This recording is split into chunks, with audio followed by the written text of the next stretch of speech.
আসসালামু আলাইকুম মালয়েশিয়ার প্রবাসী ভাইগণ, আশা করি আপনারা প্রত্যেকে ভালো আছেন।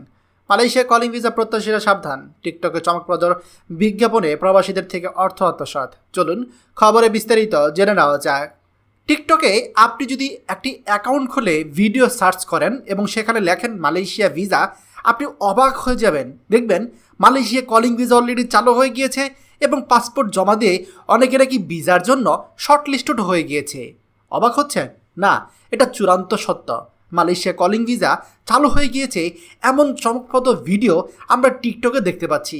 অল্প কয়েক সেকেন্ডের ভিডিওতে সেখানে বলা হচ্ছে ভিসার সুযোগ, চাকরির প্রলোভন, আবার কোথাও কোথাও দেখানো হচ্ছে এজেন্সি অফিসে মানুষের ভিড়। কিন্তু প্রকৃত সত্য হলো মালয়েশিয়ার কলিং ভিসা এখনও আনুষ্ঠানিকভাবে চালুই হয়নি।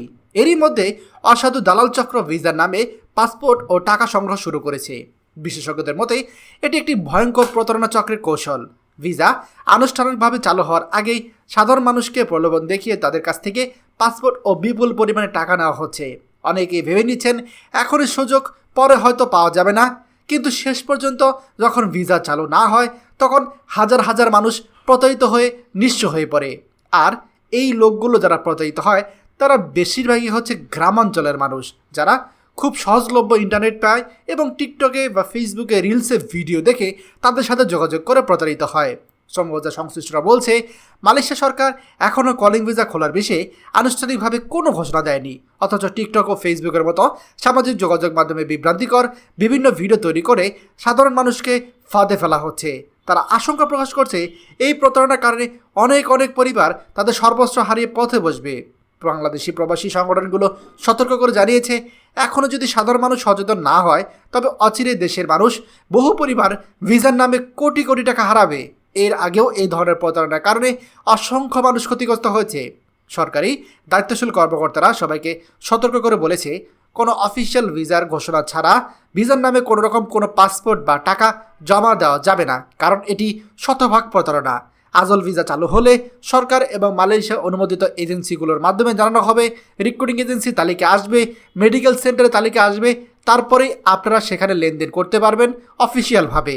তাই মালয়েশিয়া কলিং ভিসা নিয়ে যে প্রতারকরা সক্রিয় হয়ে উঠেছে, আমাদেরকে সচেতন থাকতে হবে। টিকটক সহ সামাজিক যোগাযোগ মাধ্যম ব্যবহার করে যে বিভ্রান্তিগুলো ছড়ানো হচ্ছে এদের থেকে দূরে থাকতে হবে। সাধারণ মানুষ যদি সচেতন না হয় তবে এর খেসারত দিতে হবে হাজারো পরিবারকে। তাই আপাতত সবাইকে সতর্ক থাকতে হবে। আমি আপনাদেরকে বলবো না আমার ভিডিও দেখার জন্য, তবে এতটুকু আপনাদেরকে গ্যারান্টি দিয়ে বলতে পারি আমি কখনোই আপনাদেরকে বলবো না এই এজেন্সির মাধ্যমে লেনদেন করার জন্য, বা আপনাদের কাছে কখনোই আর্থিক লেনদেনের জন্য কোনো সুবিধা নেওয়ার চেষ্টা করব না। তাই আমাকে আপনারা বিশ্বাস করতে পারেন, আমি সঠিক তথ্যটাই দেব। দয়া করে ভিডিওটা সকল প্রবাসীদের সাথে শেয়ার করুন। আর আপনি যদি আমাদের এই চ্যানেল নতুন হয়ে থাকেন অবশ্যই আমাদের চ্যানেলটিকে সাবস্ক্রাইব করুন মালয়েশিয়া সকল গুরুত্বপূর্ণ খবর সবার আগে পাওয়ার জন্য। ধন্যবাদ সবাইকে। আমাদের সকল ভিডিও আপডেট সবার আগে পেতে আমাদের চ্যানেলটিকে সাবস্ক্রাইব করুন। সাবস্ক্রাইব করতে সাবস্ক্রাইব বাটনে ক্লিক করুন এবং বেল আইকনে চাপুন, যাতে আমাদের কোনো নতুন ভিডিও আপনি মিস না করুন।